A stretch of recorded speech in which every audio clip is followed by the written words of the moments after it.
Good day to everyone. We're on page Reish Yud Ches in the Maamar Ruach HaMoishel, Tov Reish Pei Dalet, 1924 from the previous Rebbe. We're on page 218, and we are about to begin the previous Rebbe's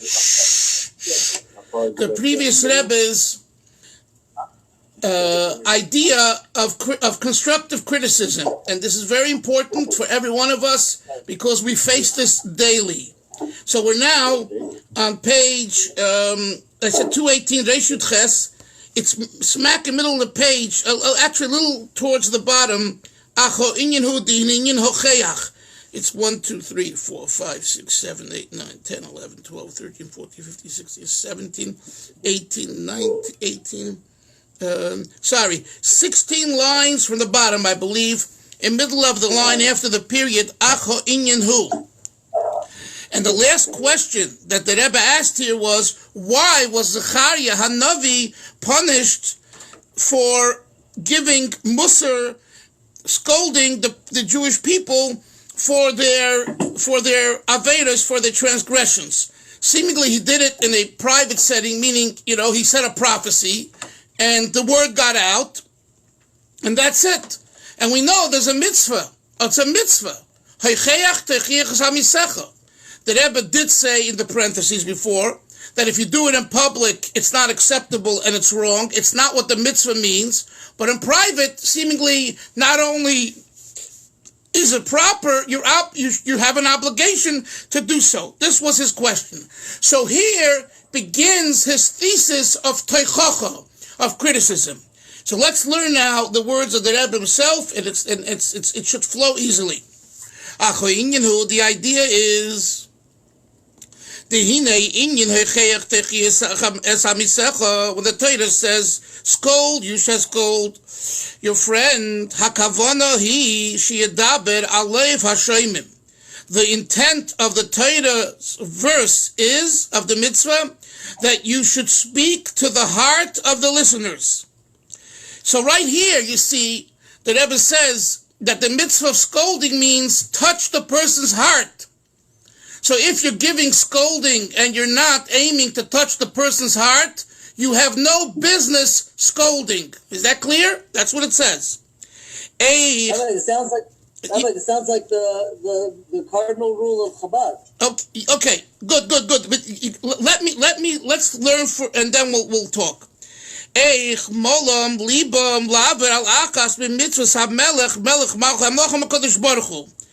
What are you to say to your friend that you're scolding? So he doesn't begin by saying, you bothered me, you angered me. He says, talk to the person about how were you able to desecrate one of the commandments of the King of all kings, God,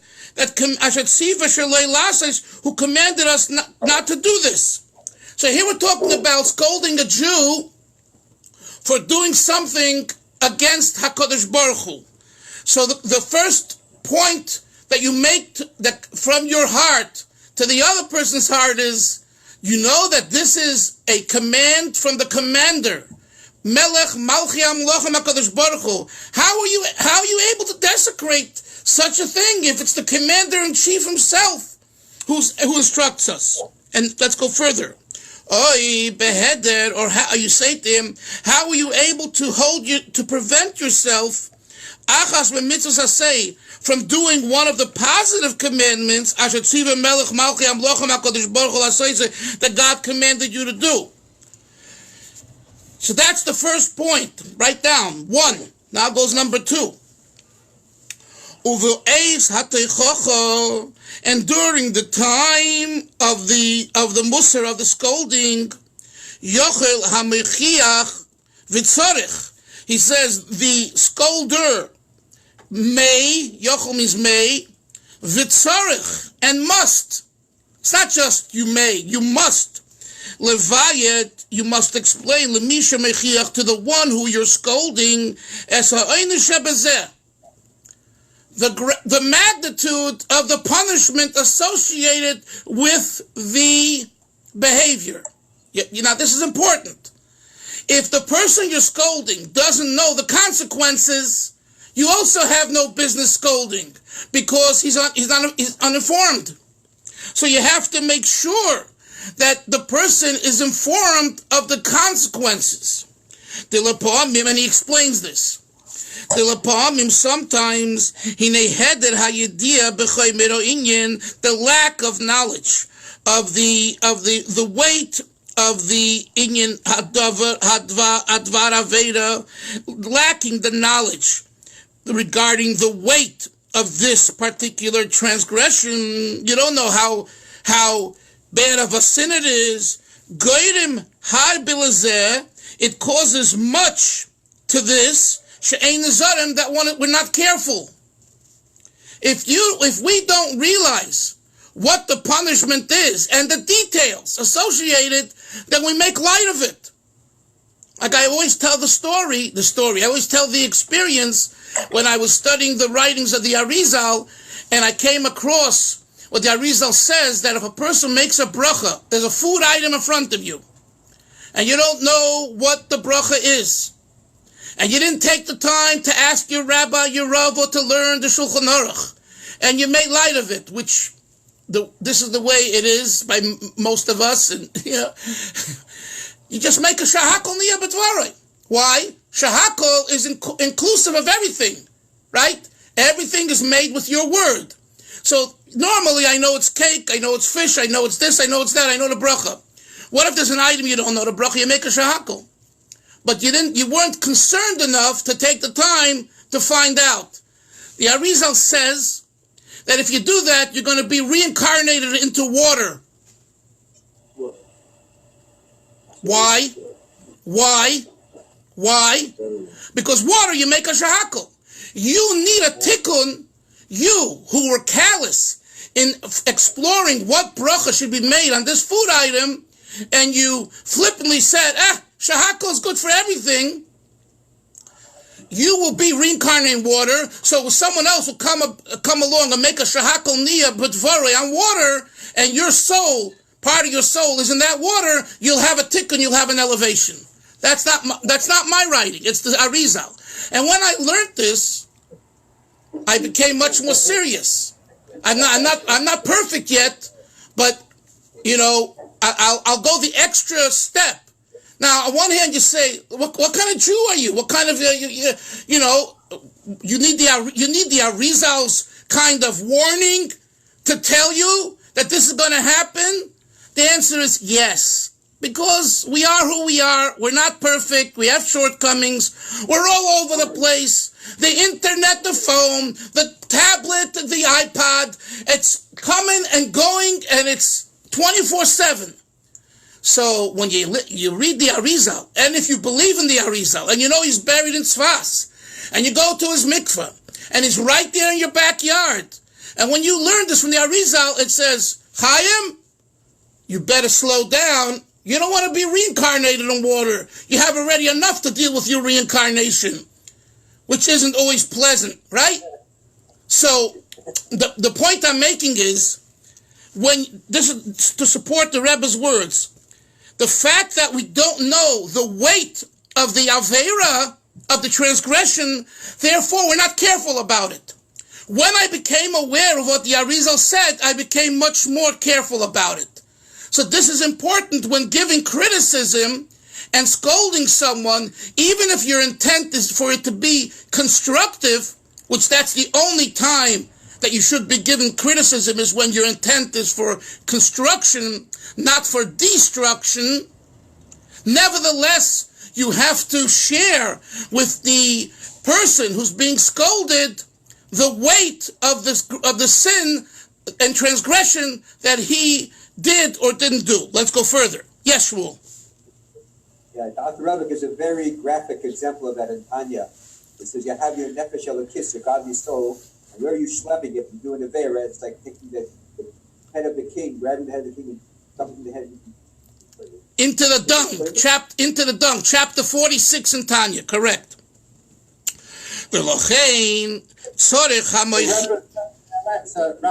Yes. The Rebbe's to say, words spoken from the heart enter the heart. Right. But Tuvia, what we're saying here is, in addition to words spoken from the heart, you're right.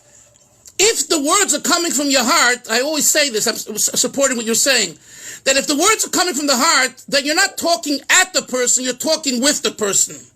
If you're really a person's friend, you can talk about anything, including issues that are, that the person, that is difficult, transgressions. But the person doesn't take it like, oh, you're trying to hurt me. But you care for the person. And so what we're learning is that when you care for the person, make sure to include and verify that the person understands what he is doing. If he doesn't understand what he's doing, he cannot be blamed for it, but rather you, the scolder, will be blamed because you didn't scold him properly. So what we're learning is there are conditions and details in giving scolding. So when the Torah says, you shall scold your friend, you have to include these details as we continue learning. Let's go further. Rabbi, the person that you're giving criticism to has to be receptive. You can't just give someone criticism if they're not receptive. It's worse. They make it much worse. First of all, he's going to talk about that soon, but we're not right now, Yoni. We're not concerned about the person who we're giving it to. Let's look at. He's looking at the person who's giving the scolding. Just hold your horses. Hold on. Let's go further. And he says, "V'lochein tzorich hamochiach levayer ulahasbir lahashoimim." Therefore, the one giving the scolding, the mochiach, we call him, to explain and to elaborate lahashoimim to the listeners, to the people who are receiving it. Goydul hachayim shebezeh, the great magnitude and heaviness of this transgression. Ula oireram, and to arouse them al hadover shebezeh, regarding this matter. Shemar lehem, he shows them. He says in Yiddish, in the parentheses, erweist zei. You see the Yiddish erweist zei. He shows them shemipnei gasusam v'chumriusam, because of their coarseness and corporeality. Nase bohem hakridus, they have become apathetic, cold. Mibli lispoel, without being impacted, midover chomer kazeh, from such a heavy thing. And he says in Yiddish, Yonason, es art ze nit chas v'sholem. It doesn't bother them an iota, God forbid. Why? Because they're so immersed in the gashmias that the gashmias is what they think about. The fact that you get a whiplash for the gashmias, they don't care. Listen, this is very simple. We eat and we eat and we sleep and we sleep and we indulge and indulge. We know you're going to get sick. Right? That's a fact. You're going to get sick. But we do it anyway, because right now it feels good. That's what he's saying. So the person is so immersed in the gashmias that even if you tell him what the consequences are, the gashmias overrides it. Their immersion for the temporary gratification overrides the result. So we cheat, and some kill, and some rob, everyone in their own way, and some do a little lashon hara, everyone in their own way, because right now we can get away with it, right? Someone was telling me the other day that this fellow was caught, and they put him in jail, and he says, yeah, I robbing and thievery and all that is who I am. Usually I don't get caught. Unfortunately, I was caught this way. That's what we're talking about. We're talking about a mindset that says that gashmius and chumrius, materiality and coarseness and being immersed in it, is my drive, my goal, and everything else is secondary. So that's what he's talking about. And therefore, what happens? Nasa behem aklirus. What does klirus means? The person becomes cold, apathetic. I don't care. Just give me the high now. I got to get that shot of cocaine. I got to get that high of alcohol. Now, what's going to be tomorrow? I don't care. Apathy. I got to get that piece of herring. I got to get that piece of herring now. It has salt, and it's not good for your health or whatever. Don't make a difference. Maybe it has a wine base, and you don't know if the wine base is kosher or not, and you have to check. I don't care. The shul put it out. I don't have to verify. I trust the shul. So everyone in their own way suffers from this issue. Let's go further. And he becomes so apathetic that he's not impacted from the weight of this transgression. It doesn't bother them. He says, why doesn't it bother them? Because of apathy. And apathy itself comes because of immersion in Gashmias to the point of coarseness and corporeality, like I told you before. When one becomes so megusham, the root word of megusham is geshem, Gashmias. When some becomes, Gashmi-sized, no such a word in English, but Gashmi-sized, and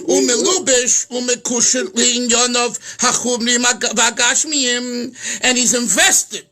Umekushar, from the word kesher tuvya. He's bound. He's tied. All of a sudden, he can't untie himself. To his physical pleasures. He doesn't feel the great transgression here. Said, and more so, and it's definitely not relevant to him. It has nothing to do with me. He says in Yiddish, does der nemt him nit? It doesn't impact him. There's a Yiddish word, der nemt. Der nemt means impact. It doesn't impact him. Now the Rebbe in the parenthesis says, when he's in this mode, the person who we're describing, who kabehema mamish, he's like an actual animal. The entire purpose of the animal is to drink, to eat and drink, eat and drink, drink and eat. From logic and intellect, an animal is not impacted. Imagine, take your cat and take your dog and philosophize to it. And tell it what you learned in Koil in the morning. The dog will bark more and the cat will stink more. It won't do nothing more than that. Because you're talking to a wall. It don't relate and doesn't understand logic, seichel. So you, the person who is engrossed and immersed in Gashmias, is like an animal. And talking logic to the person at that time is a waste of time. You're not communicating. Let's go further. So too, if an animal sees something beautiful or something disgusting, could you imagine an animal seeing another animal tearing up an animal, or a terrible scene on the street? The cat continues its way. The squirrel continues. And the mouse continues to hide. No difference.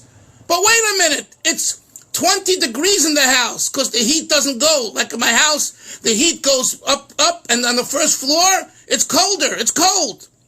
Now, if you imagine if I had a mouse there, the mouse will still be running around. But it's cold. It don't care. It doesn't talk to the mouse.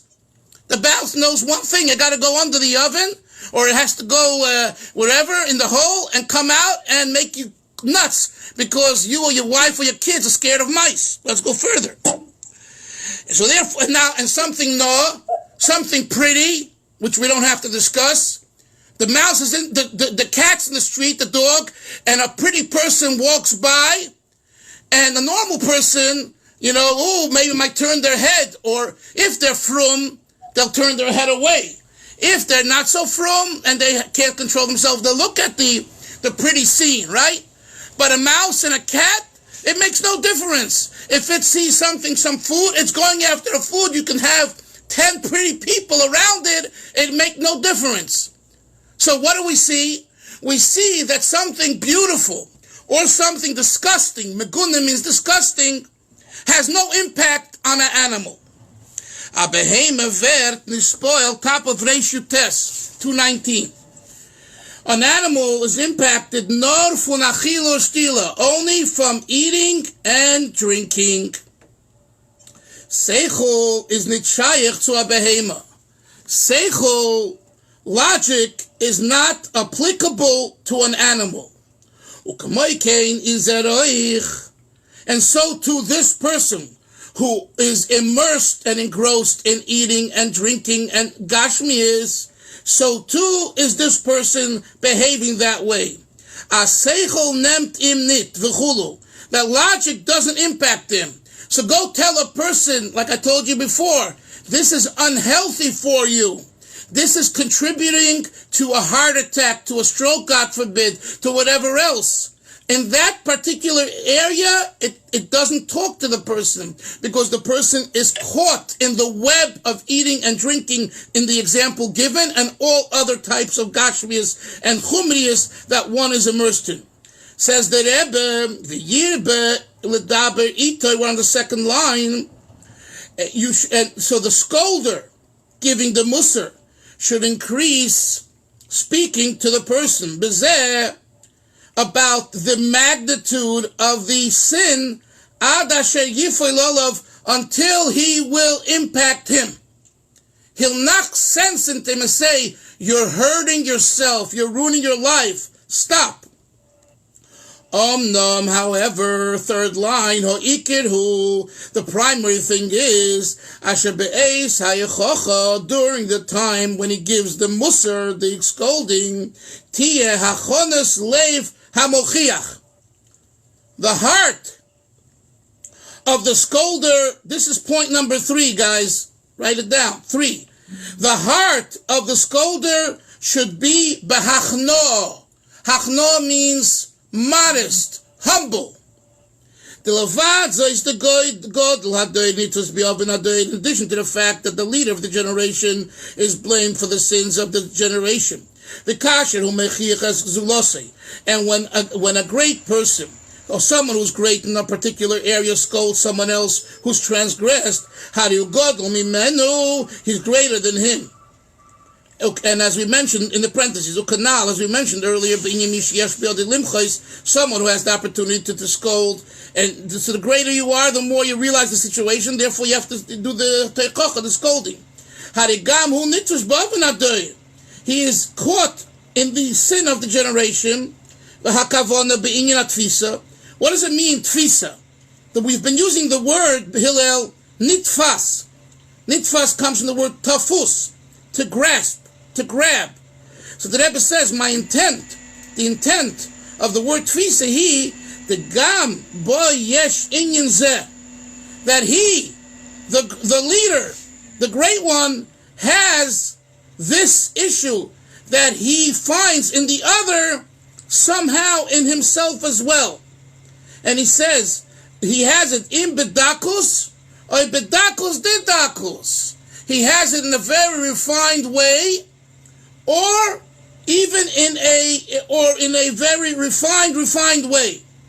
In other words, and I'll tell you soon a story about that. Avo, I'll call upon him how to yesh boy zeh. The person who, the leader, the Gadol Hadar, he also has this in a certain way within himself. And since he's a great person, he knows how bad this type of a transgression is. He knows that this issue isn't just bad in its coarse form, but even in its refined form, it's very unhealthy. And he says, Umeila, Harayadiazu, having this knowledge, now again, what is the knowledge we're talking about, Ari? The knowledge that he knows, I have this in myself. Okay, so we're talking about this person giving musar, scolding, has to have, we said before, he has to have, what's the word? Hachnoah. Humility. Why? You got it yourself. You don't have it in a coarse form, so you have it in a refined form. So who are you to talk? And if you're talking and giving Musar, be humble. It's so easy to talk the talk and walk the walk, right? But to really talk with an edelkeit, with a refinement, when you know that you suffer from the same issue, but not in a coarse way, in a refined way, it should humble you that when you share the scolding, it's done in a very proper way. And he says, knowing the fact that you have this within yourself in a way, in a very refined way, so it causes the scolder to do great tshuva, from the depth of his heart, and he cries with bitter tears for having this within himself.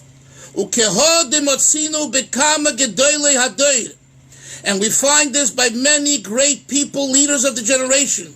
Shahoyu bitzar gadol, they were in great pain. Uvavoida gadola, the tshuva, and they were doing great tshuva. Bisigufim v'tanesim, fasting and punishing themselves in various ways. Ukadoimem v'inyan avoida, in ways of serving God. She'enam l'fiyerkom. Normally they would not do this, but they did do it.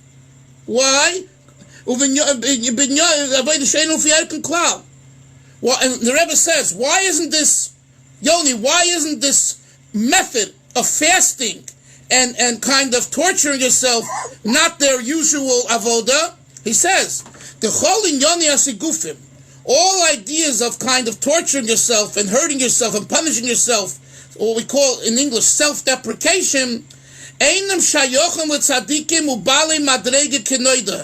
not applicable to real tzaddikim and people who are really on a high level. Out the door with negativity, in the door with positivity. Nevertheless, in this situation, when you're going to give criticism to someone else, you better check yourself out, and you'll realize that in a way. Only when you find somehow in yourself the issue that's on hand that you're scolding the other about, and then you say, how could that be? And it bothers you, and you cry about it, and it impacts you. Then, when you give the musar, when you give the scolding, it comes out with honey. It's not anger. That's the problem. Most times the musar that we give to others is full of anger, which means full of yesh, full of I and ego, and that is not healthy, acceptable Torah musar. That's not. And I don't care how long your beard is, and how much smicha you have, and how much Gemara you know, and how much Hasidus you know. It makes no difference. Before you give musar, you better check yourself out. Do I have this issue? And guess what?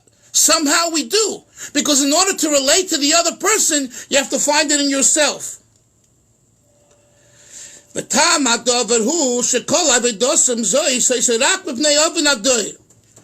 the reason why these tzaddikim, these gedolei hador, have, engaged, in sigufim and tanesim, in fasting, and in such methods? It's not for themselves.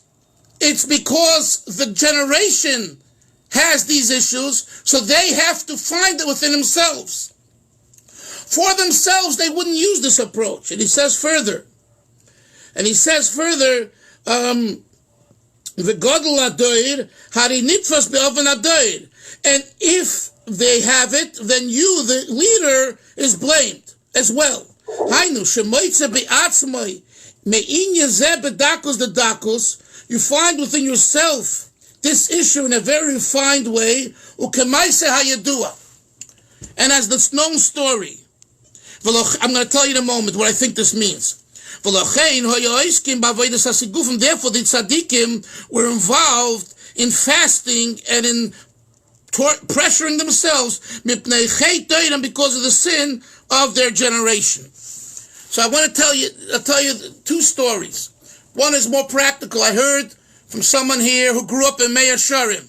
He's a grandson of the Slonim Rebbe, Right? There's a Slonim Rebbe right there in Meir Sharem Geula. You might have been by him. So their family, I think the Weinbergs is their family name, they lived there for a long time. So the person told me himself what happened. What happened is he once got up late for Krishma, for whatever reason, and he was a very studious boy. And he got up late. You're talking about when he was a boy or a young teenager, a bacher. And nothing. His father didn't, And the next day, he noticed his father was fasting. So, so he asked his father, why are you fasting today? Did something happen in the community that we need to fast? The father said, no. Everything is good and rosy in Meir Sharem. They're throwing the rocks nicely and putting up the big signs, dressed sneers. Everything is normal. It's a normal day in Meir Sharem. So why are you fasting? Dad, why are you fasting? Because yesterday you missed Krishma in the morning. I'm fasting for your sin. The person, it bothered him. It bothered him so much that he didn't look at it that it's my son's sin. And again, maybe the boy was under bar mitzvah, I don't know, but that's not the point. It bothered him. How could it be that his son had such an issue? And I heard the story from the person himself. It is a very serious, fine person and a Talmud Chacham, and it made a big impact. That as a parent, also we have, for example, the Rebbe, the day of the Chasana, the Chasana and Kala fast. So the Rebbe writes, and it's brought in Sfarim, it's not just from the Rebbe, that parents, if they're able to, should fast as well. Most parents don't do it because the Chassan and Kala don't enjoy fasting. And there's so much going on. But there's a point. Listen, hear the point. Why am I fasting? Because it's like the father and the mother, will be standing under the chuppah tonight. We're married. Of course we're married. But this is our son. This is our daughter. It's not, in Yiddish there's a word, yenim. It's not yenim's chasana. It's not the other person's chasana. This is mine chasana. I'm going under the chuppah tonight, but I'm married already. But jerk, it's your son. It's your daughter. It's you. Who is your son and your daughter? You made them. They have your genes. They have your DNA. They have the neshama that was created, you were involved with. That's one story. Now the story here, Shmuel, Kamaise Hayadua, for years, Lubavitch Chassidim, this is brought not only here, but in a few other Maamarim. With the Rebbe, the Rabbeim don't say what the story is because of their refinement. But when the Rishimas, the notes of the Rebbe were found, the Rebbe wrote notes and like a diary of what he saw by his father-in-law from 1929 and on, when he became a son-in-law to the previous Rebbe, to our author here of the Maamar, the previous Rebbe. And today they printed it after the Rebbe passed away. They found in his drawer a whole notebook, and it's called Rishimais. Rishima, like a Rishima, Rishimais, the Rishimas.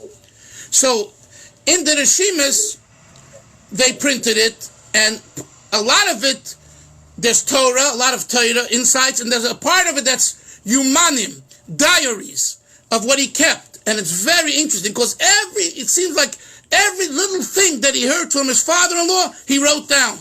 And he writes down, I heard it this way, or I didn't hear clear. It's very interesting to study those Rishimas to see how careful he was to listen and to hear and to record what his father-in-law told him. So, in one of those Rishimas, he says, I believe what the Maisa Hayadua is. And the Maisa Hayadua is a story with the Mittler Rebbe. Someone came into the Mittler Rebbe of Dov Ber, the second Lubavitcher Rebbe, and asked for a tikkun, for a correction for a certain bad transgression. I think the transgression, they say, was like, what's the word in English when someone has relations with a dead body or something, or an animal? Necrophilia. Right. It was like a very, you imagine 200 years ago, a Jew comes into a tzaddik and tells him, Rebbe, I committed this transgression. I mean, and I need a tikkun. I mean, I can't imagine it, but that's what they say. If that's why it's not recorded, it's very not, it's not nice. But that's what they say. The Mittler Rebbe started to sweat and sweat. How do we know? Because when he came out of the room, Hasidim saw that he was full of sweat. And he told over that someone came in and asked me for a tikkun, and I couldn't find any of that sin in myself. So how can I offer him a tikkun? Until I realized on my desk there were coins. And in the Russian coins, just like in other coins, there are pictures engraved. And one of them was, I think, of one of the, czars or women, Catherine, one of those czar, a woman, Catherine, I don't remember which one. And I realized it's on my desk. And I said to myself, that is, for me, the issue that I can identify with to understand this person's transgression. The Rebbe had no desire for a woman because of the coin, but nevertheless, he said, the fact that that coin was on the side in front of me was a message to me that I have to look deeper within myself, and I have to somehow change that.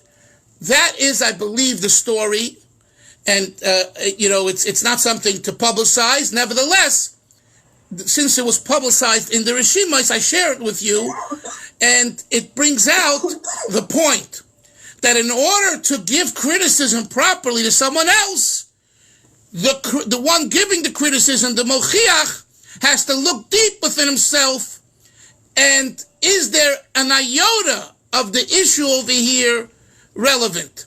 Now, if you're going to ask me what's the connection between the picture of the coin of the female and the particular transgression, I'm not sure that was the transgression. I think that's what it was. It's the overall issue of an illicit relationship, the illicit relationships. Guys, we'll continue tomorrow. This is very, very exciting. Have a good day, everyone.